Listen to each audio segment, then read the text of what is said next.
எந்த ரசூலுல்லாஹ் கடைசி பார்வையாக இந்த சமூகத்தை பார்த்தபோது சிரித்தார்களோ அதே ரசூலுல்லாஹ், அதே முஹம்மத் ரசூலுல்லாஹி ஸல்லல்லாஹு அலைஹி வஸல்லம் இந்த நேரத்தில் என்னையும் உங்களையும் என் உள்ளத்தில் இருப்பதையும் உங்களுடைய உள்ளத்தில் இருப்பதையும் பார்த்தால் சிரிப்பார்களா? ஒரு முஸ்லிம் மது குடிக்கிறான், சிரிப்பார்களா? ஒரு முஸ்லிம் விபச்சாரம் செய்கிறான், சிரிப்பார்களா?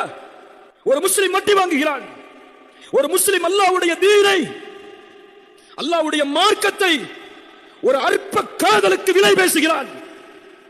ஒரு பெண்ணை திருமணம் செய்வதற்காக அல்லாஹ்வுடைய மார்க்கத்தை இழக்கக்கூடிய முஸ்லிம் வாலிபர்கள் இந்த சமூகத்தில் உண்டு. ஒரு ஆணை திருமணம் செய்வதற்காக இஸ்லாமிய மார்க்கத்தை செருப்பை போன்று தூக்கி எறியக்கூடிய முஸ்லிம் பெண்கள் இந்த சமூகத்தில் உண்டு. காலையில் விழாலும் பெண், இரவில் தூங்கினாலும் பெண், வாழ்க்கையே பெண். அவனுக்கு தேவை ஐ லவ் யூ என்ற வார்த்தை. இதுதான் வாழ்க்கையின் லட்சியம், குறிக்கோள், நோக்கம். அதற்காக எத்துணை ஆண்டுகளையும் தியாகம் செய்வான் ஒரு முஸ்லிம் வாலிபன்.